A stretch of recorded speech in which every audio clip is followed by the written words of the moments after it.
Make yourself comfortable, close your eyes, and let yourself be carried away by a story from the Middle Ages.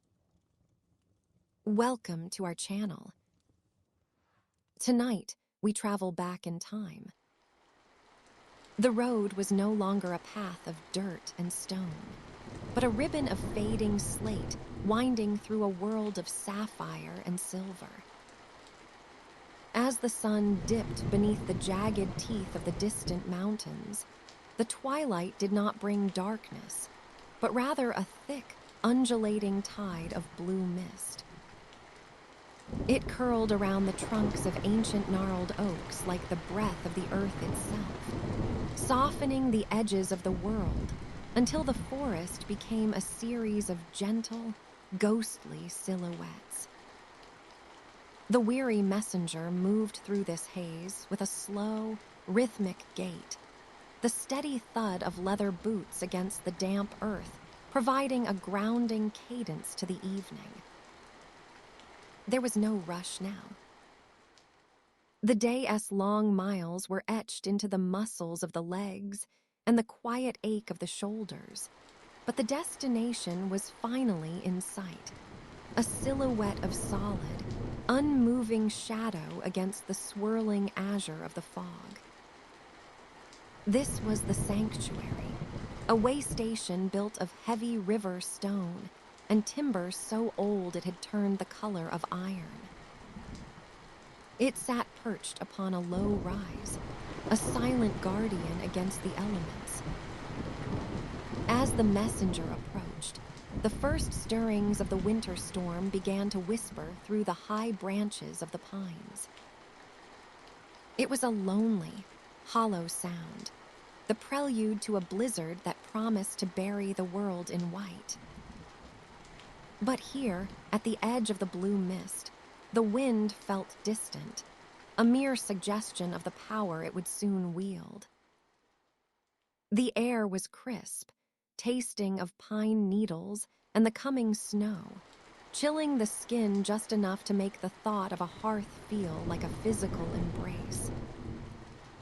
The heavy oak door of the sanctuary was a masterpiece of rustic strength, bound in wrought iron hinges that had weathered 100 years of mountain winters. When the messenger pressed a palm against the wood, it felt cool and rough, vibrating slightly with the low moan of the rising wind. With a slow, deliberate push, the door swung inward on well-oiled hinges, revealing a sanctuary of amber and gold. The transition was immediate and profound. The biting chill of the blue mist was replaced by a wall of dry, fragrant warmth. The scent of seasoned cedar and aged beeswax hung heavy in the air, a perfume of safety and stillness. Inside, the world was defined by the hearth. It was a massive cavern of stone that dominated the far wall, where a fire of thick oak logs roared with a steady, rhythmic vitality. The flames were not frantic. They were deep and orange, licking at the soot-stained chimney with a languid grace. The light they cast danced across the room, painting the stone walls in shades of honey and copper.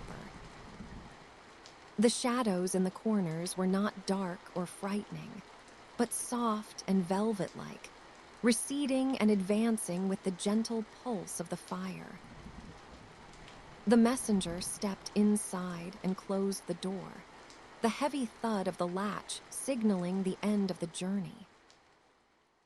The howl of the blizzard was instantly muffled, reduced to a faint, musical whistle that only served to emphasize the profound silence of the room. Moving with the slow grace of someone whose body has finally found its resting place, the messenger unbuckled the heavy leather satchel. It was a sturdy bag, its surface worn smooth by years of travel, containing scrolls and letters that were now safe from the damp. It was placed carefully upon a heavy oak table, the wood of which bore the faint scars of 1,000 previous travelers. Every movement was a meditation. The removal of the heavy wool cloak damp, at the hem and smelling of the mist-revealed layers of soft linen and quilted tunic. The cloak was hung upon a peg near the fire, where it began to release a faint, earthy steam as the heat reclaimed it. The messenger sank into a chair carved from a single piece of dark walnut, cushioned with thick sheepskin that felt like a cloud against the weary frame. The texture was incredibly soft, a stark contrast to the rugged stone of the walls and the biting wind outside. From this vantage point, the sanctuary was a symphony of sensory peace. To the left, a tall, narrow window of leaded glass offered a glimpse back into the world that had been left behind. The blue mist was pressing against the panes now, illuminated from within by the orange glow of the fire. The two colors met at the cold, ethereal sapphire of the night, and the warm, vibrant amber of the hearth, creating a shimmering violet border that seemed to vibrate with a quiet energy. Outside, the blizzard had arrived in earnest. The wind roared across the roof tiles, a wild, elemental force that shook the very foundations of the mountain. Yet inside the sanctuary, not a single candle flame flickered. The walls, 4 feet thick and infused with the weight of centuries, stood defiant. The messenger watched a single snowflake land against the exterior of the glass, a perfect, crystalline star that lingered for a heartbeat before vanishing into the blue. There was a profound sense of gratitude in the observation or recognition of the thin line between the chaos of the storm and the absolute stillness of the room. The fire crackled, a sharp, pleasant sound that punctuated the low hum of the heat. A log shifted, sending a cascade of glowing embers upward like a constellation of tiny, temporary stars. The smell of the oak smoke was intoxicating, a primal scent that spoke of ancient nights and the enduring comfort of the flame.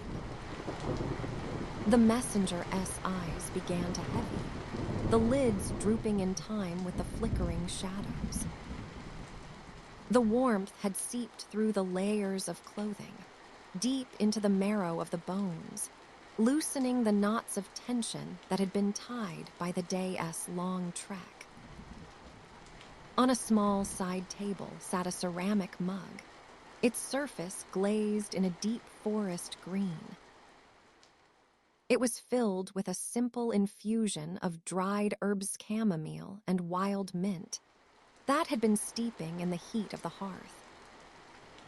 The steam rose in a straight, silver ribbon, carrying a scent that was both sweet and cooling. The messenger took a slow sip, feeling the liquid warmth travel down the throat and spread through the chest. It was a quiet ritual, a final sealing of the peace that had been found within these stone walls. The room seemed to expand and contract with the breath of the fire. The heavy timber beams overhead, darkened by time and smoke, held the weight of the roof with an effortless strength. There was no sound here but the fire and the distant, muffled symphony of the storm. The messenger leaned back further into the sheepskin, the body feeling heavy and anchored, as if the stone of the sanctuary had lent its own permanence to the human form. The mind, once occupied with maps and miles and the delivery of words, now drifted like the mist outside. The thoughts were no longer sharp or directional. They were soft, rounded, and colored by the orange light of the hearth. The blue mist continued to swirl against the window, a silent, ghostly sea that had swallowed the road and the forest. But the road was a memory now, a distant thing belonging to another version of the self. Here, in the heart of the stone, there was only the present moment, the warmth of the fire, the scent of the herbs, and the rhythmic song of the wind against the chimney.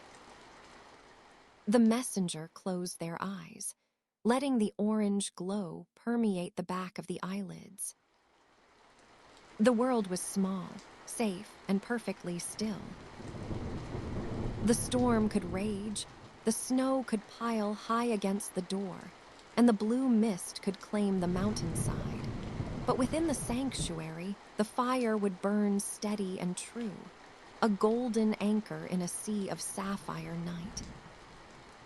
The silence was not an absence of sound, but a presence of peace, a heavy, velvet blanket that settled over the room, promising a rest that was as deep and enduring as the stones themselves. The storm had followed you for miles, gathering strength across the moorland like a living thing of ice and fury. Your horse had long since turned back, spooked by the first crack of thunder over the distant peaks. Now you traveled on foot, each step a small victory against the wind that pressed against your cloak and tried to turn you from your path. The message pouch hung heavy at your side, its leather worn smooth by countless journeys across these northern territories. Tomorrow would be soon enough to deliver it to the abbey in the valley below. Tonight, survival meant finding shelter before the full weight of the blizzard descended from the mountains. Through the thickening veil of snow, a shape emerged from the whiteness. Stone, dark and ancient, rising from the hillside like a promise. The sanctuary was smaller than you remembered from your last passage through these lands, perhaps 3 summers past. A simple structure of weathered granite, built by monks in an age when travelers were fewer and the roads more perilous. The blue-gray stones seemed to absorb what little light remained in the storm-darkened sky, solid and immovable against the screaming wind. Your fingers, numb beneath their leather gloves, fumbled with the iron latch. The door swung inward with a groan that was immediately swallowed by the roar of the blizzard. You stepped across the threshold, and the wind tried one last time to follow you inside before you pressed your full weight against the heavy oak, sealing out the chaos of the storm. Silence fell like a blanket, broken only by your own ragged breathing and the muffled howl of wind beyond the walls. The sanctuary's interior was dim, lit only by the gray light filtering through a single narrow window set high in the eastern wall. As your eyes adjusted, the space revealed itself. A single chamber, perhaps 20 paces across, with a vaulted ceiling that disappeared into shadow. The air was cold but still, a blessed relief from the cutting wind outside. Someone had been here before you, perhaps days ago, perhaps weeks. A stack of firewood sat beside a stone hearth, carefully arranged and dry. Beside it, a small pile of kindling and a piece of flint wrapped in oiled cloth. The monks who maintained these shelters thought of everything, leaving gifts for travelers they would never meet. You shed your snow-crusted cloak and hung it on an iron peg driven into the stone wall. Your fingers were clumsy as you worked to build the fire, but the familiar task brought its own meditation. The kindling arranged just so, creating space for air to feed the flames. The flint struck once, twice, 3 times before a spark caught and held. You bent close, breathing gently on the tiny orange glow, coaxing it to life. The fire grew slowly, as all good things do. First, the kindling caught, sending up thin wisps of smoke that climbed toward the blackened chimney.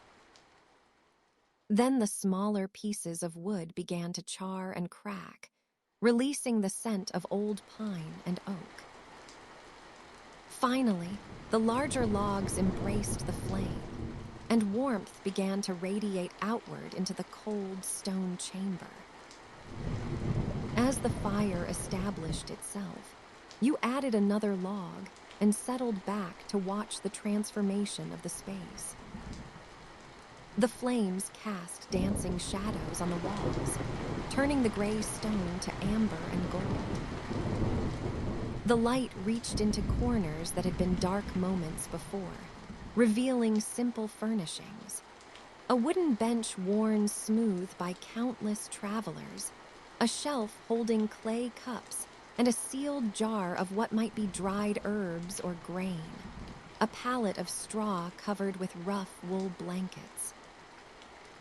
Beyond the walls, the storm intensified. You could hear the wind, now not as a roar, but as a layered symphony of sounds. The high whistle as it cut across the chimney top. The deeper moan as it pressed against the eastern wall. The occasional rattle when a particularly strong gust tested the shuttered window. But these sounds only emphasize the sanctuary's protection, the blessed solidity of stone and mortar between you and the wild night. You removed your boots and set them near the fire to dry, wiggling your toes as feeling slowly returned. The message pouch you placed carefully on the bench, its contents safe and dry. The abbey could wait. The letters and parcels you carried would arrive when they arrived, as they always had. For now, there was only this moment, this fire, this shelter from the storm. The clay jar on the shelf did indeed contain grain barley, by the smell of it, and you set a small amount to simmer in one of the cups placed at the edge of the hearth.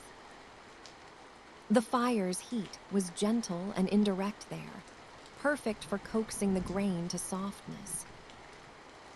While it cooked, you wrapped yourself in one of the wool blankets and sat on the bench, watching the flames paint their ever-changing patterns on the stone. The fire had its own language, you thought. The soft crackle when sap pockets burst. The gentle hiss when moisture escaped from the wood. The deep, almost breathing sound of the larger logs settling into their bed of coals. Orange light pulsed and swayed, creating the illusion of movement in the still air. Shadows stretched and contracted on the walls like living things, dancing to music only they could hear. Outside, the blizzard raged on, but it seemed distant now, a story being told in another room. The blue fog of snow pressed against the window, creating a strange twilight that mixed with the warm firelight. The sanctuary existed in its own world, suspended between the cold white fury beyond and the orange warmth within. Your barley had softened, absorbing the water and releasing its subtle, earthy sweetness. You ate slowly, savoring the simple warmth of it, the way it seemed to spread comfort from your center outward. When the cup was empty, You set it aside and lay back on the pallet, pulling the blankets close. The fire had burned down to a steady bed of coals now, requiring no attention, content to glow its deep red-orange through the night. The heat it provided was gentle, just enough to take the edge from the stone chamber's chill.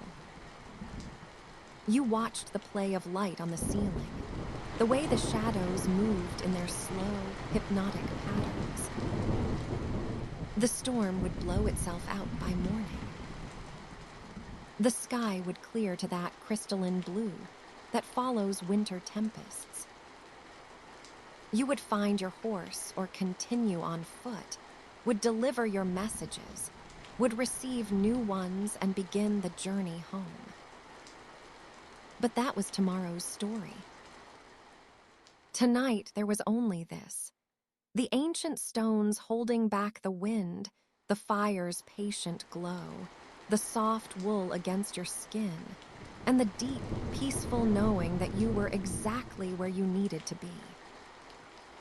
The scent of wood smoke wove with the faint, sweet aroma of dried lavender from a sachet tucked into the mattress. Outside, the last of the winter's snow slid from the roof with a soft whump, a gentle reminder of the world settling. The great hearthstone radiated a warmth that seeped into the very floorboards, and the silence was not empty, but full of velvet cloak of quiet contentment. You breathed in and out, letting the stillness of centuries anchor you into sleep.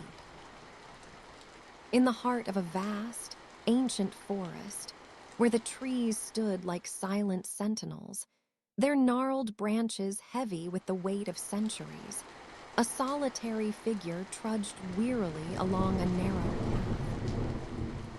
The weary messenger, cloaked in a mantle of deep forest green, moved with a slow, deliberate pace, each step a testament to his exhaustion. His breath misted in the frigid air, a fleeting specter that dissolved into the swirling blue fog that clung to the ground like a gentle, insistent spirit. The wind whispered through the leaves, a soft, mournful lullaby that swayed the branches in a slow, rhythmic dance. The sound was a comforting presence, a familiar friend that accompanied the messenger on his journey, guiding him through the labyrinthine paths of the forest. The scent of damp earth and decaying leaves filled his nostrils, a rich, earthy perfume that spoke of the cycle of life and the inevitability of rest. As the light of day began to fade, the messenger's eyes were drawn to a warm, flickering glow that seemed to dance in the distance.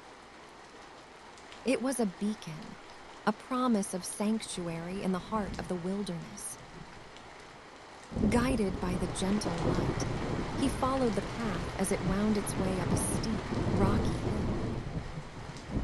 The wind picked up, howling through the trees like a chorus of unseen voices, as if the forest itself was urging him onwards. At the top of the hill, nestled among the ancient oaks, stood a remote stone sanctuary.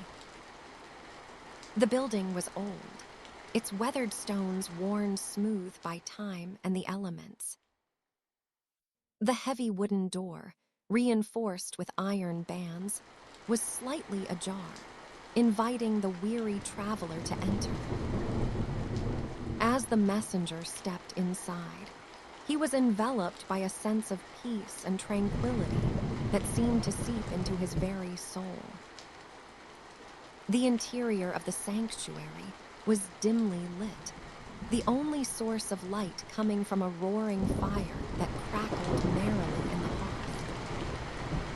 The flames cast a warm, orange glow that danced across the stone walls, creating a mesmerizing play of light and shadow. The air was filled with the scent of burning wood, a comforting, familiar aroma that reminded the messenger of simpler times, of hearth and home. He made his way to a heavy, wooden table that stood in the center of the room. The surface was smooth, worn by the passage of countless hands over the years. Upon it, he laid his burden, a rolled parchment tied with a ribbon of deep blue.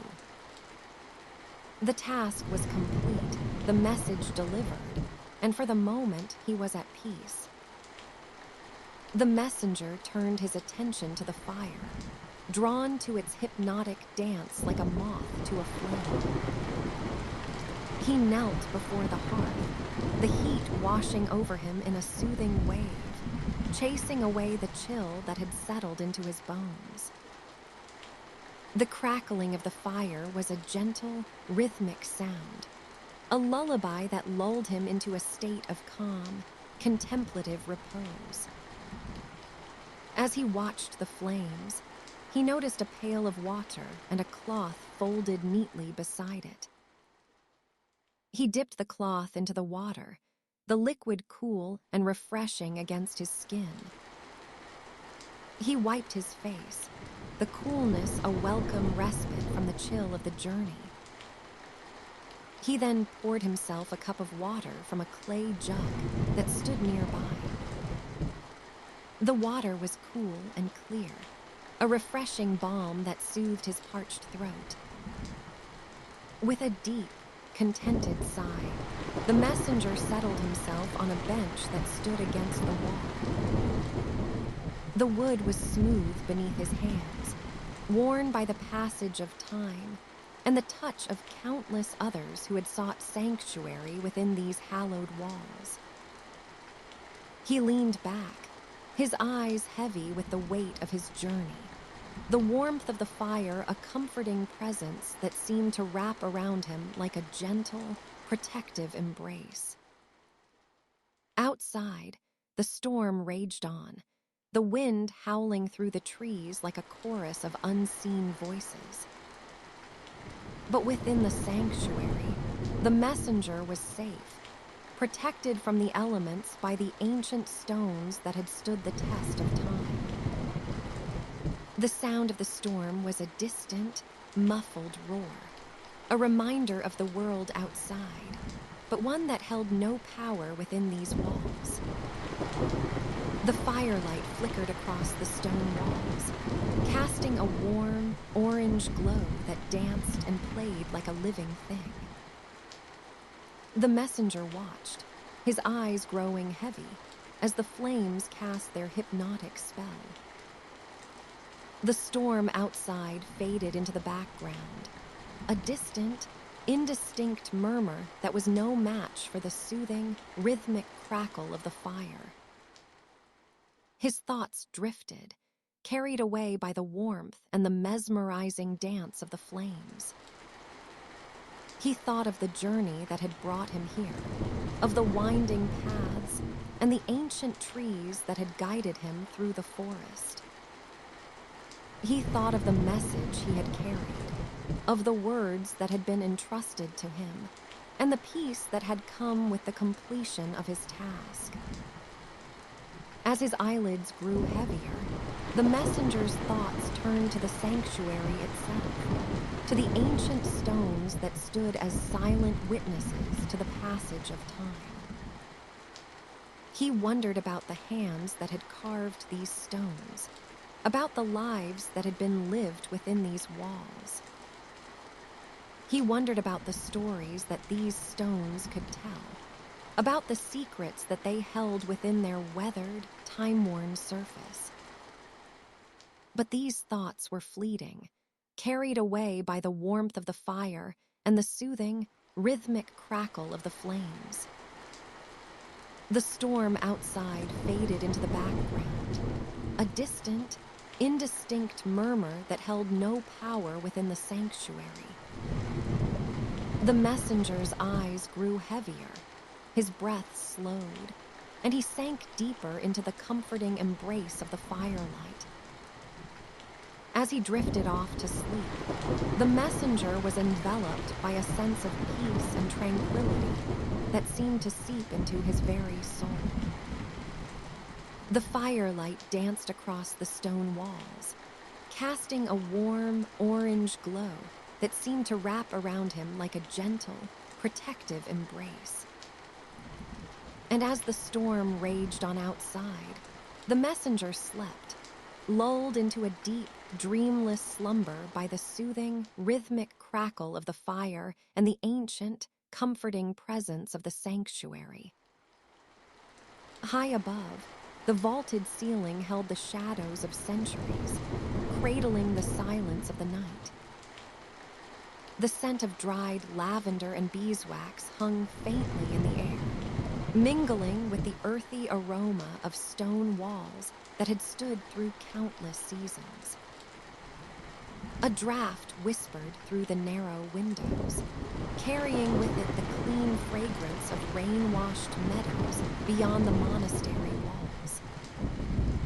The wooden beams overhead creaked ever so gently, settling into their nightly rest like old friends finding comfortable positions. Somewhere in the distant corridors, the soft pad of felt slippers marked a brother's quiet passage to Compline prayers. The fires glow-painted amber patterns across the worn flagstones, each flicker a gentle dance of light and shadow. A woolen blanket, woven by patient hands in the scriptorium during winter months, lay folded nearby, its weight a promise of warmth should the night grow cold. In this sacred stillness, time itself seemed to slow, each breath deepening into tranquil surrender. The fourth night found the weary messenger in a place of ancient stone and deep silence. His journey had become a slow crawl through a world of white, a desperate search for the next landmark, the next refuge. The sky had turned to a thick woolen gray, and then, as dusk bled into the early dark, the blizzard began in earnest. It was not a storm of rain or sleet, but of pure, swirling snow, a billion frozen feathers hurled by a wind that moaned across the fells and screamed through the pines. Just as the cold began to seep past the last defenses of his cloak, he saw it. A darker shape against the endless white, a squat tower of rough-hewn granite perched upon a low rise. It was a watch sanctuary, one of the old ones built by forgotten kings along the high passes. Its purpose was singular, to offer shelter, to preserve life against the mountain-s indifference. He bowed his head against the gale and pushed towards it. The heavy oak door, banded with iron, groaned on its hinges as he shouldered it open, and then shut out the screaming world with a solid, final thud. The silence inside was immense, a tangible presence that pressed against his ears after the wind's fury. For a long moment, he simply stood in the vestibule, a small, square space of cold stone, listening to the roar muffled to a deep, constant sigh. He was safe. The air within was still and frigid, smelling of dust and dry moss. A narrow archway led into the sanctuary's main chamber. Here, a circular room rose to a shadowed, vaulted ceiling. Slit windows, too narrow for anything but light and weather, were now white with driven snow. In the center of the room was a fire pit, a circle of soot-blackened stones, and beside it, a neat stack of seasoned wood and a small barrel of kindling left by some previous traveler, or perhaps a monk from the distant valley monastery.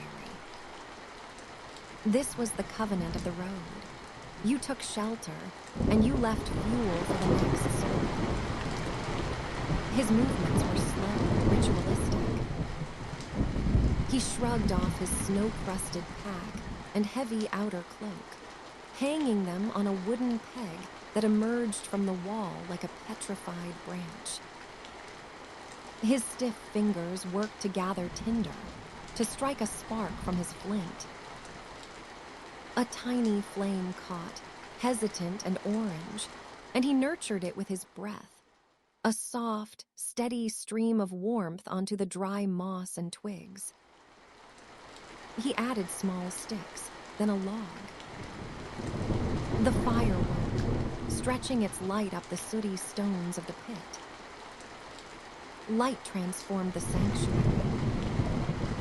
The blue-gray gloom of the storm-filtered twilight retreated to the high corners, and a sphere of warm, orange radiance grew from the hearth. It painted the rough texture of the granite walls, making each crystal and imperfection a tiny, glittering landscape. The firelight danced on the curved ceiling, and the shadows of the window slits stretched and bowed like silent monks at prayer. He settled on the stone floor, which was worn smooth by generations of wayfarers, and laid out his bedroll. The heat reached him now, a gentle pressure on his face and hands. He could feel the ice in his beard begin to melt. From his pack, he took a small, dented tin and set it near the coals to warm a little water for a brew of pine needles and honey. The simple, familiar act was a meditation.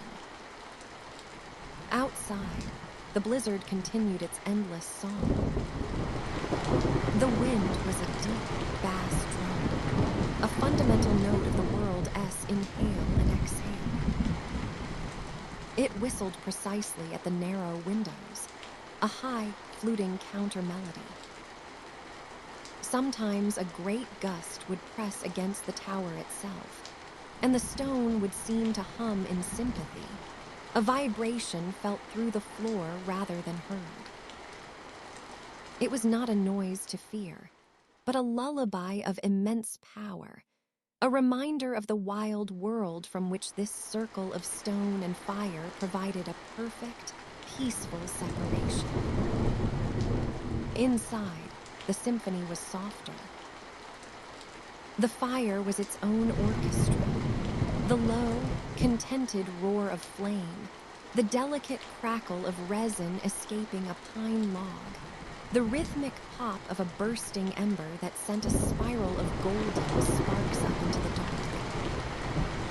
The scent was heavenly wood smoke, of course, but also the smell of wet wool drying, of warm stone, of the simple herbal steam from his tin cup. He ate a little, hard cheese, drier bread softened by the steam. Each sense was soothed. His eyes rested on the fire, watching the endless, never-repeating dance of the flames blue at the heart, gold at the tips, a liquid tapestry of light.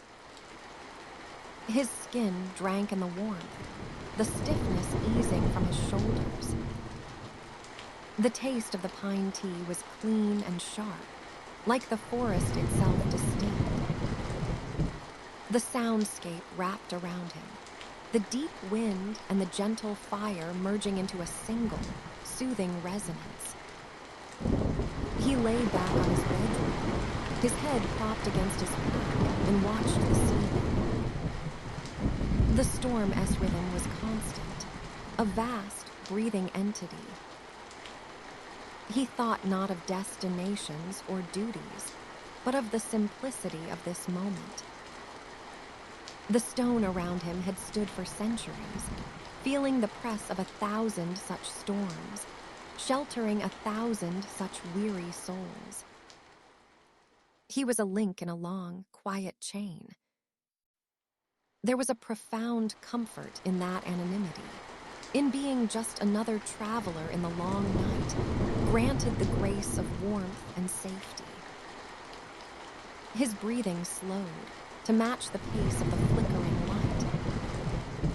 The Blizzard-S song became the only thing, a blanket of sound that smothered all thought.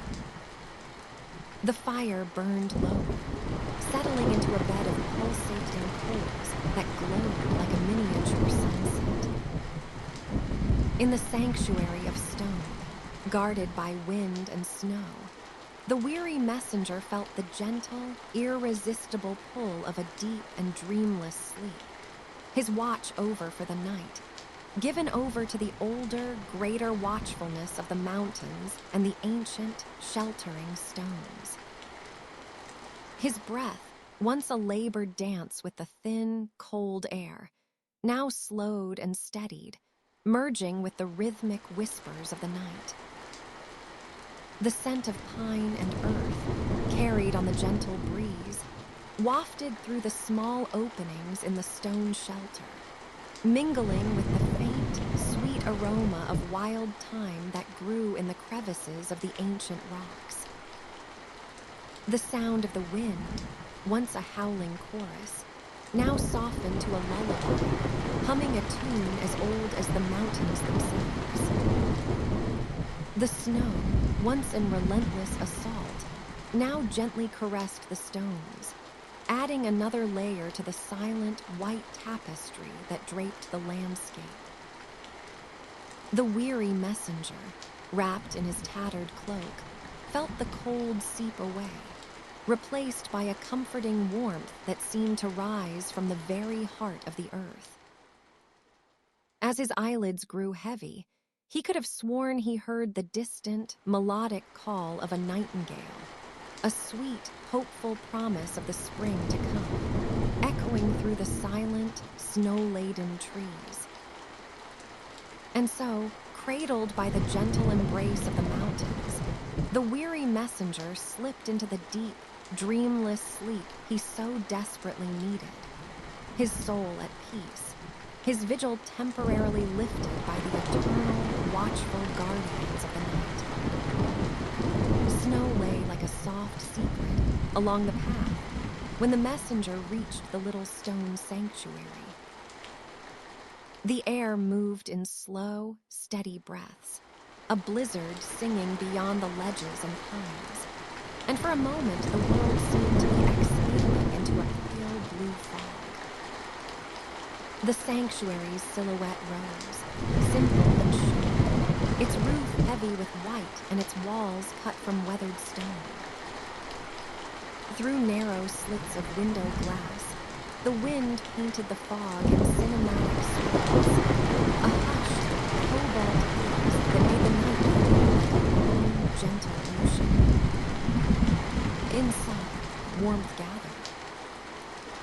A single hearth held a living, glowing heart of fire that roared with a comfortable, steady voice. Flames licked orange and honey against blackened iron, and the room filled with the slow exhale of heat.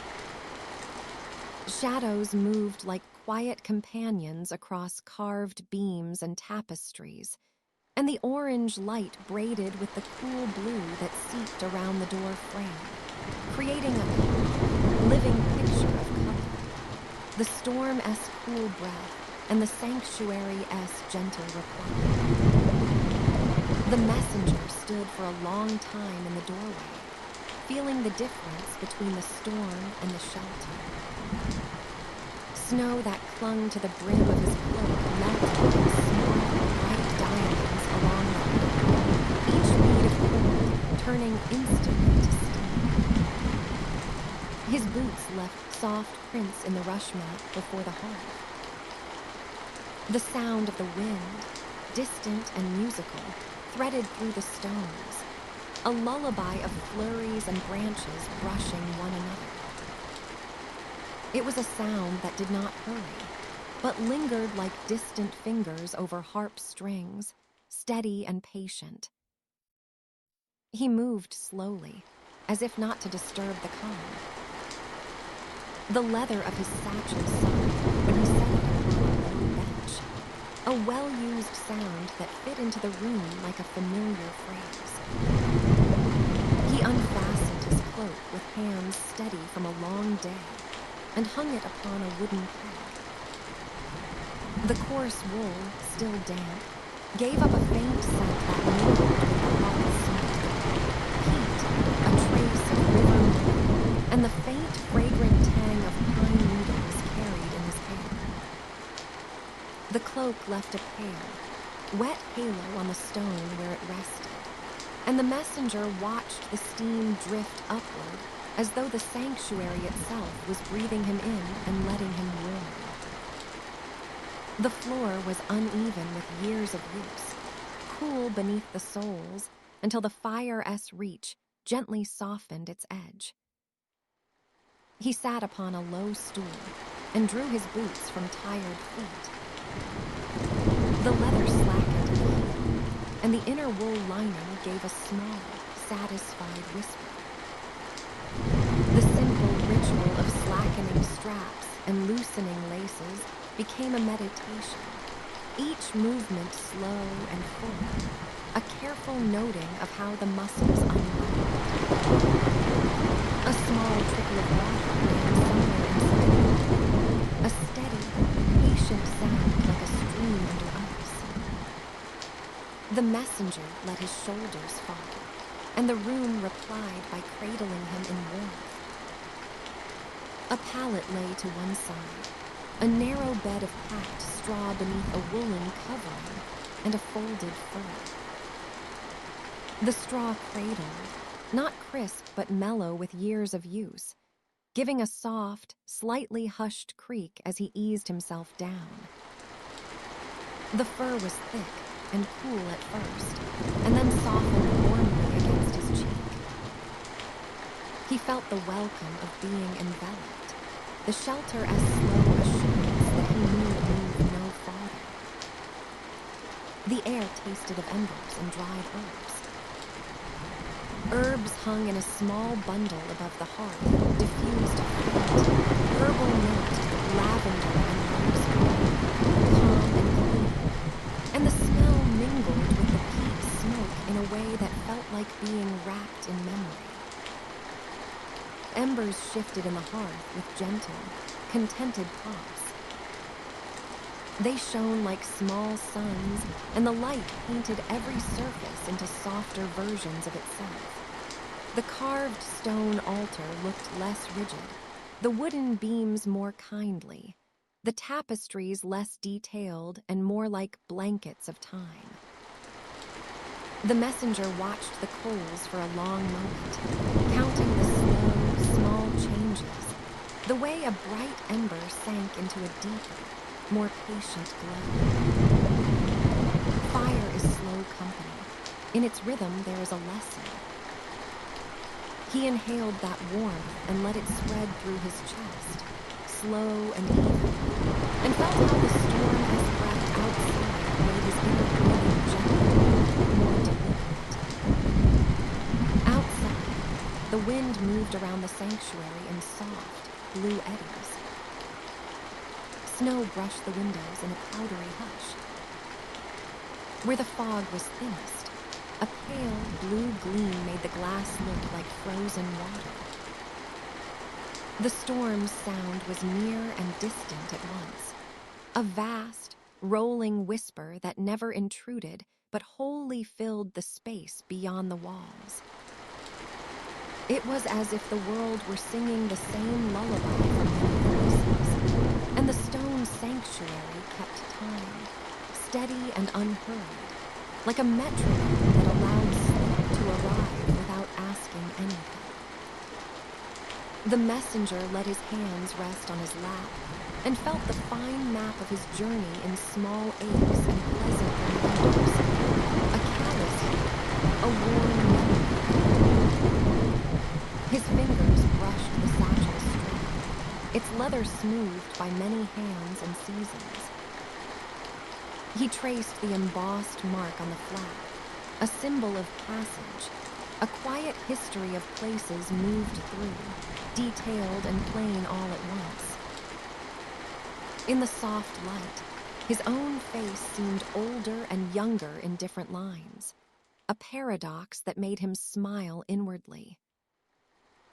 He had carried many things for many miles, but here, in the hush of stone and flame, none of those obligations pressed him. The sanctuary did not demand anything but rest. A candle guttered by the altar, its flame a thin, steady thread. Wax pooled in a small, pearled pool, and the scent of tallow was warm and simple. The room had other small sounds, the slow, measured tick of a wooden clock that had kept time for decades, the whisper of a tapestry that shifted as the hearth warmed the air, loosening the fibers, a mouse-esque quiet step beyond the larder, as small a presence as a single heartbeat. Every sound sat low and even, like a chorus of soft instruments tuned for evening. The messenger let his mind move slowly over the day, and then lay it down. Images came and went frost-laced hedgerows, a village lamp swinging in the rain, the rough kindness of a common inlet they did so like birds passing near a window, not alighting to distract. The sanctuary, as steady warmth, shaped his thoughts into ease. He counted neither sheep nor miles, but rather considered the feel of his cloak as him, the weight of his boots, the steady glow of the coals.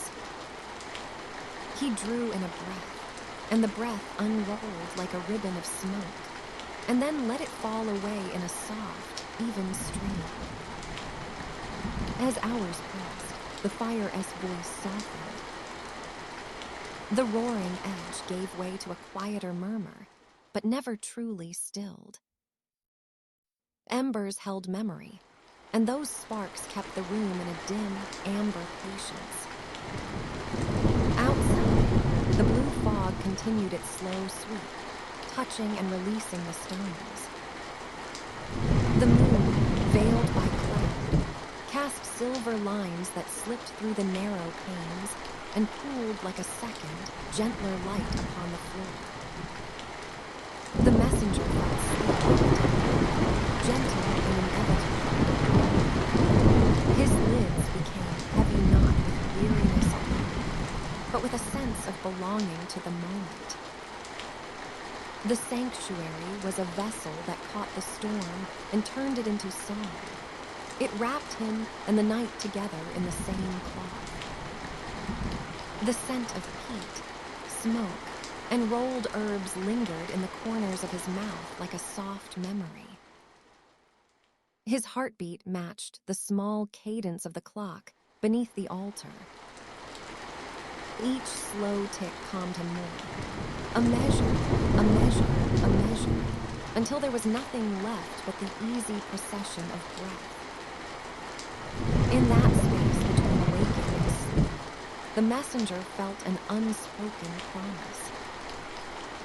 The stone walls, the shred of blue fog, the orange glow of the hearth, and the slow music of wind and fire conspired to say, without words, that morning would come gentle and clear. The storm would mark the night with its passage, painting the outside white and still, and dawn would arrive like a small, soft vow. The sanctuary kept time and kept him. It kept the world from moving too quickly. His last thought, as the lids closed, was of the hearth-S warmth spreading through his limbs, of the fur soft against his cheek, of the wind-S lullaby, and the steady, patient glow of embers. He let that warmth fill him. Breath widened and slowed. The stones seemed to breathe around him, a slow, stony exhale that held him safe. Outside, the blizzard murmured. Inside, the fire. Sleep came like a tide, slow and full, and the distant dawn made a